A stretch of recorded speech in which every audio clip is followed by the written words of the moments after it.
Hello everyone, welcome to Genic Education. कैसे हो आप सभी।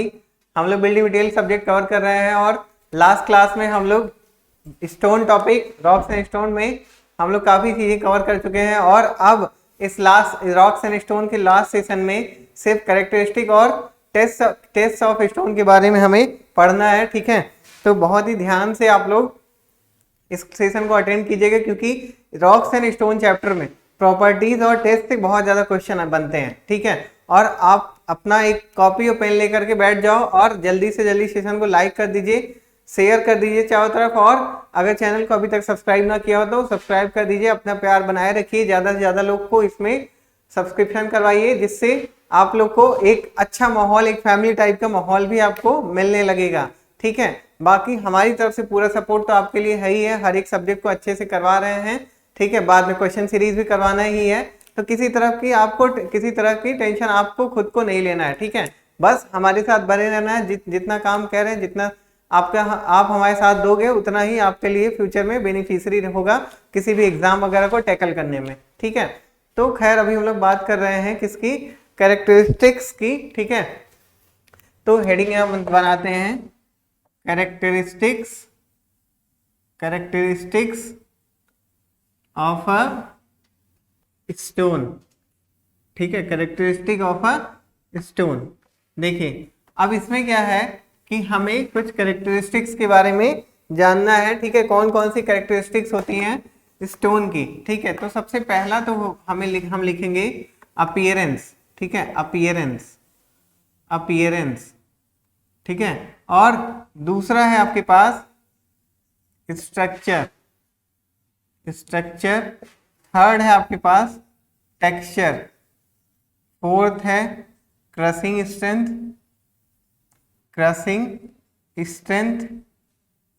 फिफ्थ है आपके पास स्पेसिफिक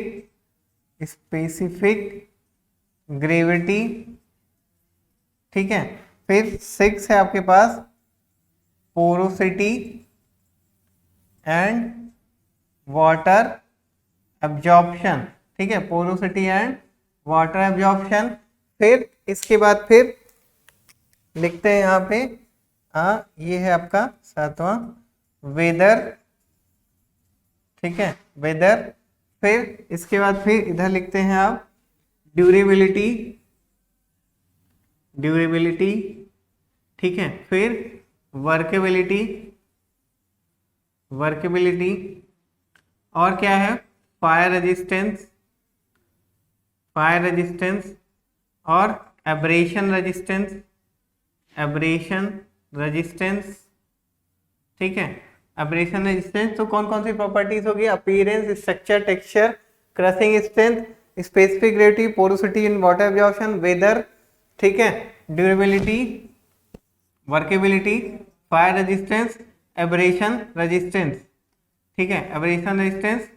ठीक है, फिर उसके बाद फिर है आपका अवेलेबिलिटी एंड कॉस्ट। ठीक है, फिर और एक दो चीजें होंगी। ठीक है, आगे उसको डिस्कस करते हैं। देखिए सबसे पहले हम लोग बात करते हैं अपीयरेंस की। तो अपीयरेंस जो होता है, ठीक है, अपीयरेंस में क्या होता है कि जो आपका स्टोन होता है वो देखने में अट्रैक्टिव होना चाहिए। ठीक है, जैसे आप जब छोटे छोटे रहे होगे तो क्या होता था, कहीं भी खेलते हुए जाते थे बालू वगैरह में, तो कोई सुंदर पत्थर दिखता था उठा के रख लेते थे। ठीक है, तो सेम चीज रियल लाइफ में भी होता है कि जो भी आपके पास स्टोन आप यूज करने वाले हो वो देखने में अट्रैक्टिव होना चाहिए। ठीक है, जिससे देख करके सुंदर लगे, आकर्षक लगे। ठीक है, स्ट्रक्चर की बात करें अगर, तो स्ट्रक्चर इसका कैसा होना चाहिए, स्ट्रेटिफाइड होना चाहिए। ठीक है, स्ट्रेटिफाइड या अनस्ट्रेटिफाइड। ठीक है, अब मैंने आपको बताया था कि स्ट्रेटिफाइड रॉक्स जितने होते हैं ये सारे के सारे बाय डिफॉल्ट क्या होते हैं, सेडिमेंट्री रॉक्स। और अनस्ट्रेटिफाइड रॉक्स जो होते हैं वो इग्नियस रॉक्स होते हैं, या फिर ये फोलिएटेड होना चाहिए। ठीक है, फोलिएटेड। और टेक्सचर की अगर बात करें, ठीक है, तो टेक्सचर कैसा है, यानी कि ग्रैनुलर है या क्रिस्टलाइन है। ठीक है, ग्रैनुलर है या क्रिस्टलाइन रॉक्स है। ठीक है, क्रशिंग स्ट्रेंथ। ठीक है, क्रशिंग स्ट्रेंथ स्टोन का 100 न्यूटन पर mm स्क्वायर कम से कम होना चाहिए। ठीक है, और स्पेसिफिक ग्रेविटी लगभग 2.4 से 2.8 होना चाहिए। ठीक है, 2.4 आपका ओपन ग्रेन का होता है और 2.8 आपका क्लोज ग्रेन का होता है, ठीक है। पोरोसिटी एंड वाटर एब्जॉर्प्शन की बात करें, ठीक है, पोरोसिटी और वाटर एब्जॉर्प्शन, ठीक है, वाटर एब्जॉर्प्शन मैक्सिमम अच्छे स्टोन्स का 0.5% ही होता है, ठीक है, लेकिन हम 5 से 10% तक, ठीक है, एक्सेप्ट करते हैं। अगर ये 2 to 3% भी है तो भी वो अच्छा होता है, ठीक है। वेदर की अगर बात करें तो वेदर, ठीक है, इससे मतलब ये है कि हर एक मौसम में, ठीक है, स्टोन आपका वैसा ही बना रहना चाहिए, कोई इसमें चेंजेस नहीं आने चाहिए, ठीक है। और ड्यूरेबिलिटी की बात करें तो यानी कि जो स्टोन है आपका वो ड्यूरेबल होना चाहिए, कोई भी डिटेरियोरेशन नहीं होनी चाहिए। वर्केबल की बात करें तो वर्केबिलिटी की, तो जो आपका स्टोन है उस पर वर्क करना आसान हो, कहने का मतलब कि उसको ड्रिलिंग कटिंग करना आसान हो उस पर, ठीक है, उसको उस पे, ठीक है, उसको अगर हम कंस्ट्रक्शन वर्क में यूज करें तो वो भी इजीली हो जाए, ठीक है। तो ये होता है वर्केबिलिटी। और फायर रेजिस्टेंस की बात करें तो जो स्टोन है आपका वो फायर रेजिस्टेंट होना चाहिए, उसमें आग लगने के कोई चांसेस नहीं होने चाहिए। वैसे तो लगभग सारे स्टोन जो होते हैं वो फायर रेजिस्टेंस होते हैं, ठीक है, बट फिर भी एक हम अपनी तरफ से ये कॉशंस रखते हैं। एब्रेशन रेजिस्टेंस, ठीक है, एब्रेशन रेजिस्टेंस में हम चेक करेंगे आगे, ठीक है, कौन कौन से एब्रेशन रेजिस्टेंस होते हैं, ठीक है। लॉस एंजलिस टेस्ट और डॉरी एब्रेशन टेस्ट हमें करना है। और अवेलेबिलिटी एंड कॉस्ट, यानी कि हमें इजीली अवेलेबल होने चाहिए और कॉस्ट ज़्यादा नहीं होनी चाहिए। और इसके बाद फिर एक दो चीज़ें और लिख लेते हैं, हार्डनेस, हार्डनेस और टफनेस, हार्डनेस और टफनेस। देखो हार्डनेस में ही हम देखेंगे कि जैसे अगर आप कोई स्टोन लो और अपने नेल से, अपने नाखून से स्क्रैच बनाने की कोशिश करो तो क्या होगा कि अगर स्क्रैच नहीं बनता है, ठीक है, अगर स्क्रैच नहीं बनता है तो उसकी हार्डनेस 2 से अधिक है, 2 से अधिक है। और स्क्रैच अगर बन गया तो वो 2 से कम है हार्डनेस। और अगर 2 से अधिक मतलब कि 2 नेल से स्क्रैच करने पे, ठीक है, स्क्रैच नहीं बनता है तो हम क्या करेंगे, अब नाइफ से यानी कि चाकू से स्क्रैच बनाने की कोशिश करेंगे। तो अगर स्क्रैच नहीं बनता है, ठीक है, तब तो वो हार्डनेस आपकी 7 से अधिक है, ठीक है। और अगर स्क्रैच बन जाता है तो आपकी हार्डनेस 7 से कम है, ठीक है। ये होता है हार्डनेस बताने का तरीका। तो और सबसे कम हार्डनेस होती है टाक की और अधिक होती है किसकी, डायमंड की, ठीक है, 10। और ये जो इसको मेजर करते हैं ये मो स्केल पे मेजर करते हैं, मो एक साइंटिस्ट का नाम है, ठीक है। टफनेस की बात करें तो टफनेस से मतलब यहाँ पे ये है कि एक तरह से हम कह सकते हैं, यहाँ पे लिख सकते हैं इम्पैक्ट टेस्ट। क्या लिखेंगे, इम्पैक्ट टेस्ट, यानी कि कितने मैक्सिमम ब्लो में, आघात में, चोट में, ठीक है, कितने मैक्सिमम या मिनिमम, ठीक है, कितने मैक्सिमम मिनिमम चोट में आपका पत्थर जो है टूट जा रहा है, वो चीज हम इसमें देखते हैं। तो इसमें क्या होता है कि अगर 19 चोट से यानी कि 19 ब्लो से कम चोट देने पर, ठीक है, मतलब 90 ब्लो से ज्यादा ब्लो देने के बाद भी या 90 ब्लो तक ब्लो देने के बाद भी अगर आपका जो स्टोन है वो टूट नहीं रहा है तो मानते हैं कि हमारा स्टोन जो है अच्छा है, ठीक है। और अगर क्या है कि ये 16-17 ब्लोज में आघात देने में, चोट देने में टूट जा रहा है तो मानते हैं मीडियम क्वालिटी का है। और बिलो 6 to 13 है तो ये बेकार है, बिलो 6 एकदम बेकार होता है, ठीक है। ये हो जाता है आपका क्या, कैरेक्टरिस्टिक्स ऑफ स्टोन, ठीक है। अब देखो, अब कैरेक्टरिस्टिक्स आपने डिटेल में पढ़ लिया, अब हमें पढ़ना है क्या, टेस्ट ऑफ ए स्टोन, ठीक है। टेस्ट कौन कौन से टेस्ट होते हैं वो पढ़ना है, ठीक है। तो यहाँ पे हम हेडिंग डालते हैं टेस्ट ऑफ ए स्टोन। देखिए जितनी कैरेक्टरिस्टिक्स है उनका ही टेस्ट होता है, ठीक है, बस एक दो चीजें आपको चेंज कर देनी है, ठीक है। यहाँ पे हम लिखेंगे क्या, freezing and thawing, freezing and thawing test, ठीक है। और वेदर का कोई टेस्ट नहीं होता तो यहाँ पे हम लिख देंगे, यहाँ पे लिख देंगे क्या, एसिड टेस्ट। क्या लिखेंगे, एसिड टेस्ट, ठीक है। देखिए इतनी सारी चीजों का, और ये जो है आपका अवेलेबिलिटी एंड कॉस्ट, ये आपके टेस्ट में नहीं आता है, ठीक है। तो यहाँ पे आपका सीरियल नंबर क्या हो जाएगा, 12 और 13, ठीक है। तो 13 टेस्ट हैं, एक एक करके हम लोग को समझना है। देखिए फ्रीजिंग एंड थॉइंग में क्या होता है कि जो आपका स्टोन है वो -12 डिग्री, कितना, -12 डिग्री सेंटीग्रेड पे फ्रीज हो जाता है, ठीक है, कितने पे, -12 डिग्री सेंटीग्रेड पे, और थॉइंग होती है इसकी एटमॉस्फेरिक टेम्परेचर पे, ठीक है, एटमॉस्फेरिक टेम्परेचर पे थॉइंग होती है, ठीक है। और स्ट्रक्चर अगेन हमने बताया कि हमको स्टोन को, ये देखो ये जो आती है चीजें ना, स्ट्रक्चर और टेक्सचर, इसको हम कंबाइंडली कह सकते हैं माइक्रोस्कोपिक टेस्ट। इसमें क्या होता है कि हम चेक करते हैं माइक्रोस्कोप से कि जो आपके पास स्टोन है वो ग्रैनुलर है, क्रिस्टलाइन है, या फिर स्ट्रेटिफाइड, अनस्ट्रेटिफाइड, इग्नियस, सेडिमेंट्री, ठीक है, ये हम उसमें चेक करते हैं, ठीक है। तो उसके बाद फिर क्रशिंग स्ट्रेंथ की अगर बात करें तो क्रशिंग स्ट्रेंथ टेस्ट में हम क्या करते हैं, देखिए क्रशिंग स्ट्रेंथ निकालना बहुत आसान है, जैसे आप लोग कंप्रेसिव स्ट्रेंथ टेस्ट करते हो, ठीक है। इसमें हमें क्या करना है, 10 इंटू 10 सेंटीमीटर की आपको क्या करना है, कुछ स्टोन ले लेने हैं, ठीक है। स्टोन, ये क्यूब है, ठीक है, 10 इंटू 10 सेंटीमीटर की क्यूब है, ठीक है। इसको क्या करना है, आप थोड़ी देर के लिए, ठीक है, आप रखोगे कहाँ पे, क्रशिंग स्ट्रेंथ मशीन में। मैंने आपको बताया कि क्रशिंग स्ट्रेंथ मशीन में नीचे का भाग फिक्स रहता है और इसके ऊपर हम रखते हैं स्टोन को, और ऊपर का जो भाग रहता है वो, ठीक है, मूवेबल होता है, और ऊपर से इसके लीवर कुछ ऐसे लगे रहते हैं, ठीक है, जिससे हम लोड अपना इसका बढ़ाते जाते हैं, ठीक है। लोड इसमें हम लगाते हैं 140 किलोग्राम पर सेंटीमीटर स्क्वायर पर मिनट का, ठीक है।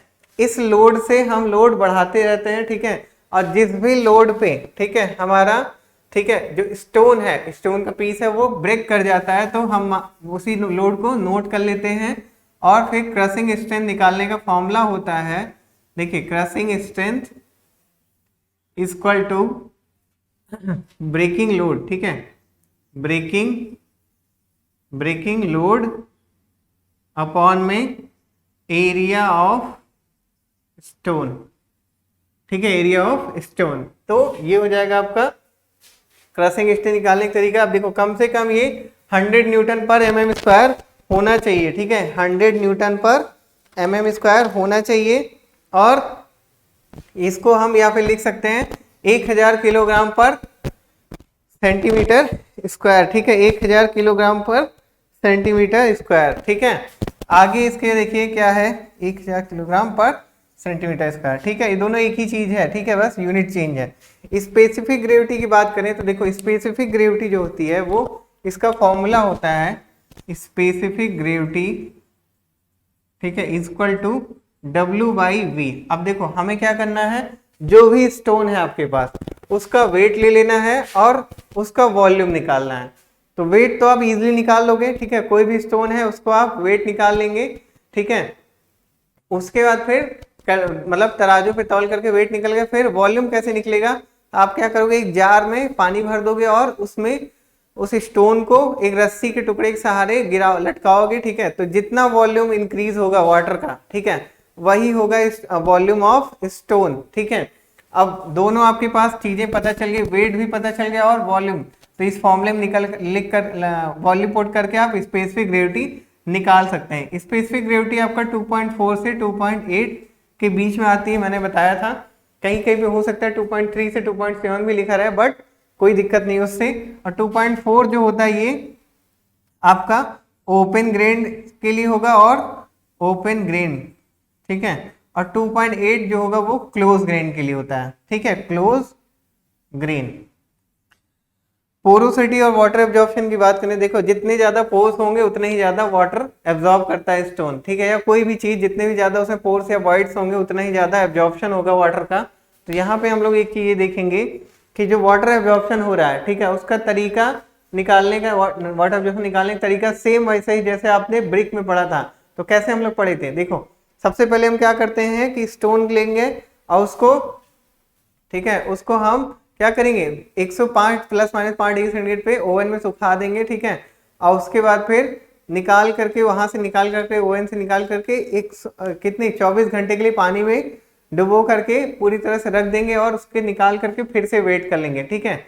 एक बार पहले वेट करना है, ओवन से निकालने के बाद फिर पानी में डुबोने के बाद वेट करना है, ठीक है। उसके बाद फिर फॉर्मूला आपके पास वही है, W2 - W1/W1 इंटू 100 से ये परसेंटेज में आपको पता चल जाएगा वाटर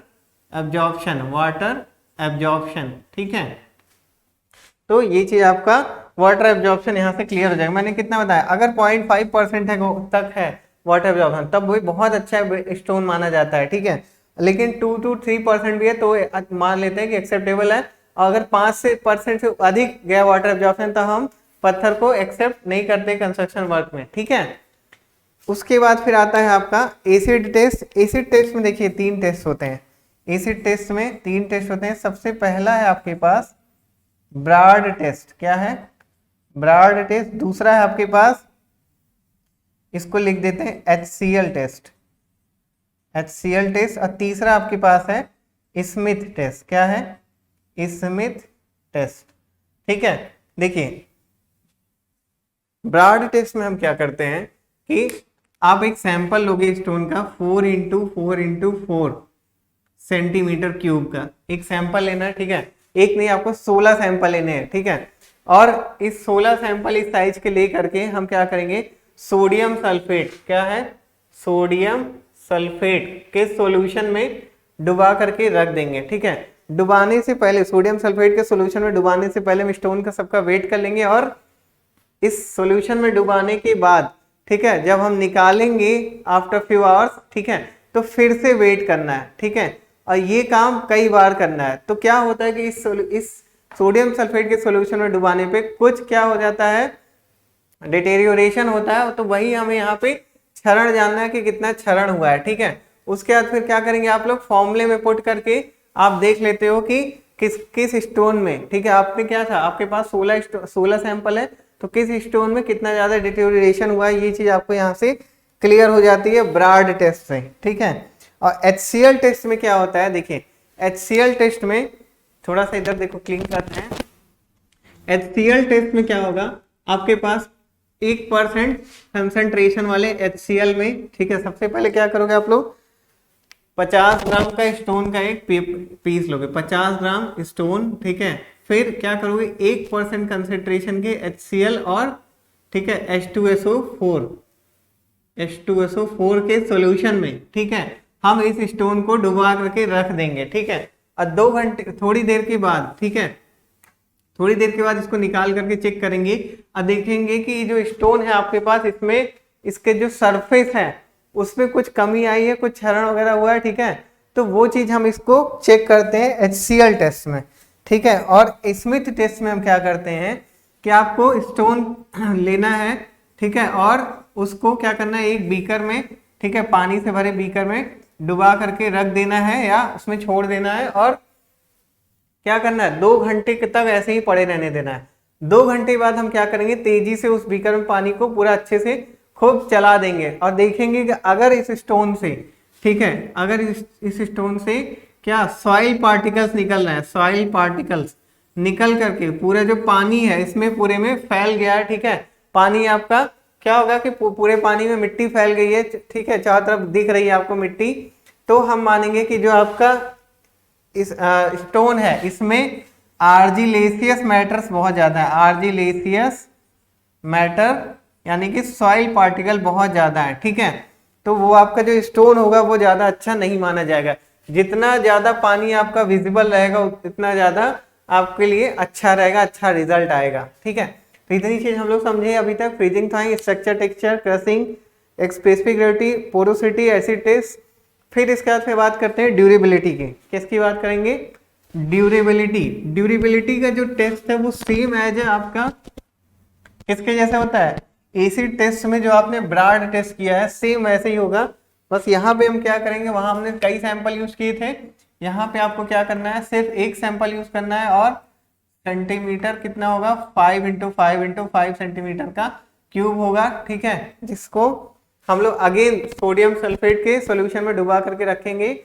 और इसमें भी वही चीज होती है कि हम देखते हैं कि इसमें डिटेरियोरेशन कितना हो रहा है स्टोन का, ठीक है। फिर जैसे पहले सोडियम सल्फेट के सॉल्यूशन में डुबोने से पहले वेट निकाल लेना है, ठीक है। और उसके बाद फिर इस सॉल्यूशन निकालने के बाद, ठीक है, देखिए सबसे पहले क्या करेंगे, पहले वेट ले लेंगे स्टोन का, ठीक है। फिर इस सॉल्यूशन में किसमें, सोडियम सल्फेट के सॉल्यूशन में डुबा देंगे और निकालने के बाद, ठीक है, आपको क्या करना है, उसके सरफेस को क्लीन करके ओवन में सुखाना है, ठीक है। और फिर वेट करेंगे, ठीक है। तो इस समय वेट ज्यादा, ये कम, तो फॉर्मूला इस समय अब क्या बनेगा, W1 minus W2 into W1 into 100। यहाँ से हम देखते हैं कि जो वेट में कमी आई है, कितना कमी आई है। अगर ये कमी बहुत ज्यादा आती है तो हमारा स्टोन अच्छा नहीं है, ठीक है। यहाँ से आपकी ये चीज क्लियर हो गई, क्या वर्केबिलिटी, ड्यूरेबिलिटी क्लियर होगा। और वर्केबिलिटी की अगर बात करें तो मैंने आपको पहले ही बता दिया कि स्टोन के ऊपर वर्क करना कितना आसान है या नहीं है, इसमें हम ये चीज चेक करते हैं, ठीक है। वर्केबिलिटी आपका हो गया। फिर फायर रेजिस्टेंस, इसमें भी मैंने आपको बताया जैसे आपके पास कुछ स्टोन होते हैं, सैंड स्टोन वगैरह, ठीक है, क्वार्ट्ज वगैरह, ये इसमें क्या होता है, ये बिल्कुल फायर रेजिस्टेंस होते हैं, ठीक है। तो वो चीजें हमें चेक करनी होती है कि ये फायर रेजिस्टेंस है या नहीं है। फिर एब्रेशन रेजिस्टेंस पे बढ़ने से पहले हार्डनेस देख लेते हैं। हार्डनेस मैंने आपको बताया था क्या कि हम लोग को नेल से और नाखून और चाकू से, नेल से और नाइफ से स्क्रैच का निशान बनाना है। अगर निशान बन रहा है तो क्या रिजल्ट आएंगे, और निशान नहीं बन रहा है तो क्या रिजल्ट आएंगे, ठीक है। नेल से अगर स्क्रैच बन जा रहा है, ठीक है, तो आपका जो हार्डनेस है वो 2 से कम है, नहीं बन रहा है तो 2 से अधिक। और नाइफ से अगर हार्ड स्क्रैच बन जा रहा है तो हार्डनेस 7 से कम है, और नहीं बन रहा है तो 7 से अधिक है, ठीक है। फिर टफनेस की बात करें तो टफनेस में हम क्या करते हैं, देखिए 25 मिलीमीटर डायमीटर और 25 मिलीमीटर हाइट के आपको सिलेंडर लेना है, मतलब इस तरह के शेप के स्टोन लेना है। और आपके पास एक एनविल होगा, एनविल 50 किलोग्राम का, एनविल 50 किलोग्राम का, और उसमें 2 किलोग्राम का आपके पास क्या रहेगा, हैमर, क्या रहेगा, हैमर। इसमें हम क्या करते हैं, इस साइज के स्टोन को रख देते हैं और कितने सेंटीमीटर, पहले 1 सेंटीमीटर ऊंचाई से गिराएंगे, फिर 2 सेंटीमीटर, फिर 3 सेंटीमीटर, फिर ऐसे बढ़ाते जाएंगे और 1-1 सेंटीमीटर हाइट इंक्रीज करते जाएंगे। जितने ब्लो के बाद, मतलब कि जितने एक, जैसे इसमें क्या है, एक ब्लो लगा, एक बार आघात लगा, 2 बार, 3 बार, ठीक है, तो जितने आघात में, जितनी चोट में ये पत्थर आपका टूट जाएगा, उतना ही, उसी से पता चलेगा कि पत्थर आपका कितना अच्छा है या कितना खराब है, ठीक है। तो इसीलिए इसको बोलते हैं इम्पैक्ट। हम क्या करते हैं, एक एक इम्पैक्ट देके चेक कर रहे हैं। तो इसका रिजल्ट क्या आता है, देखिए रिजल्ट इसमें आता है कि अगर 19 से अधिक चोट में अगर टूटता है, ठीक है, तो ये आपका बहुत अच्छा स्टोन माना जाता है। और अगर आपका ये 16 से 17 स्टोन में टूटता है तो मीडियम क्वालिटी का स्टोन है, और बिलो 6 है, ठीक है, तो बिल्कुल बेकार हम मानते हैं, स्टोन को यूज करने लायक नहीं रहता है, ठीक है। फिर इसके बाद फिर अब हम लोग वापस आते हैं एब्रेशन रेजिस्टेंस पे। एब्रेशन रेजिस्टेंस में 2 टेस्ट हैं आपका। सबसे पहला है लॉस एंजलिस टेस्ट, और दूसरा है आपके पास डॉरी एब्रेशन टेस्ट। देखिए लॉस एंजलिस टेस्ट में क्या है कि आपके पास एक सिलेंडर है, ठीक है, जिसमें हमने कितने 48 मिलीमीटर 48, ठीक है, 48 मिलीमीटर डायमीटर के, ठीक है, मैग्नीज के बॉल डाले हैं, ठीक है, कितना रहेगा 48 मिलीमीटर डायमीटर के, ठीक है, मैग्नीज के, ठीक है, क्या बनाएंगे हम, क्या डाले हैं, बॉल डालें, किसमें, सिलिंड्रिकल में, ठीक है, सिलेंडर में। और वो क्या है, उसी में हमने 5 से 10 किलोग्राम के, कितने, 5 से 10 किलोग्राम के स्टोन के पीसेस डाले हैं, ठीक है। हम इनका वेट पहले से ही करे रहेंगे कि किस स्टोन का वेट कितना है, या टोटल हम वेट करके रख लेते हैं कि कितना हमने स्टोन इसमें डाला है, ठीक है। फिर अब क्या करेंगे, इस मशीन को हम कितने 500, ठीक है, 30 से 33 आरपीएम पे, आरपीएम यानी कि रेट पर मिनट, 30 से 33 रेट पर मिनट पे हम इसको मशीन को घुमा देते हैं। और क्या होता है कि इसको 1000 बार घुमाते हैं, ठीक है, 1000 टाइम इस मशीन को घुमाते हैं।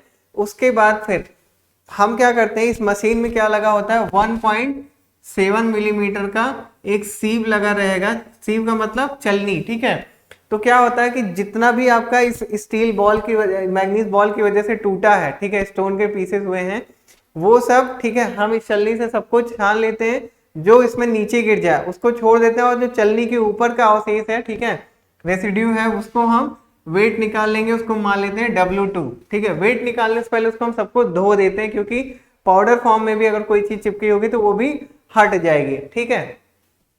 तो पहले का वेट W1 और बाद का वेट W2, ठीक है। ये ज्यादा था, ये कुछ ना कुछ इसमें कमी आई होगी जब ये मैग्नीज बॉल से स्टील बॉल से लड़ा है, ठीक है।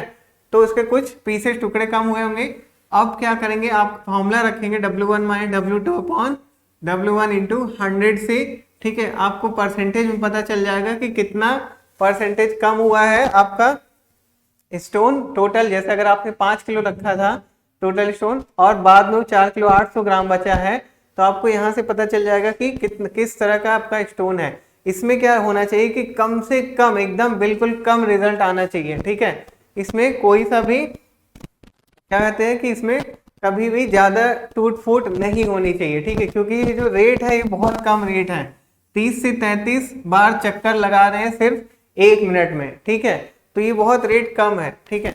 दूसरा हम क्या करते हैं, डॉरी एब्रेशन टेस्ट। इसमें भी एब्रेशन ही देखते हैं कि इस जो स्टोन है उसका एब्रेशन कैसा है, ठीक है, अपघर्षण कैसा है। तो हम क्या करते हैं, इसमें एक डिस्क ले लेते हैं। देखिए एक डिस्क ले लेंगे, इस डिस्क के सेंटर से 26 सेंटीमीटर की दूरी पे एक आप स्टोन रख लेंगे, ठीक है।